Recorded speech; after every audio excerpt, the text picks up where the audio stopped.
Hello మామ, ఈరోజు topic వచ్చి great escape of Chhatrapati Shivaji. తెలుసుకునే ముందు లైక్ షేర్ సబ్స్క్రైబ్ చేయండి బ్రో. ఒక అశ్విక దళం ఆ ఇంటిని 4 వైపులా నుంచి చుట్టుముట్టింది.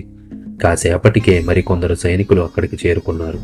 వాళ్ళు తమ ఫిరంగులు భవనానికి ఉన్న ప్రతి తలుపు వైపు గురిపెట్టారు. కానీ సైనికులతో రహస్యంగా నిఘా పెట్టిన కొన్ని రోజులకు ఔరంగజేబుకు శివాజీని చంపాలనే ఉద్దేశం లేదనే విషయం అర్థమైంది. అయితే శివాజీకి తను ఉన్న ఆ భవనం నుండి బయటకు వెళ్ళడానికి అనుమతి లేదు. కానీ అప్పుడు కూడా ఔరంగజేబు నుండి ఆయనకు అప్పుడప్పుడు గౌరవ సందేశాలు వస్తూనే ఉన్నాయి. చక్రవర్తి ఆయనకు పళ్ల బుట్టలు కూడా పంపించేవారు. శివాజీ ఆ తర్వాత ఔరంగజేబు ప్రధాన వజీర్ ముల్కుకు ఒక సందేశం పంపించారు. చక్రవర్తి నన్ను సురక్షితంగా పంపిస్తామని హామీ ఇచ్చారు. కానీ అది జరిగేలా ఏమాత్రం కనిపించడం లేదు అన్నారు.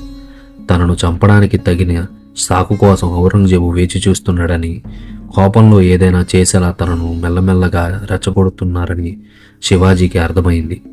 భవనంలో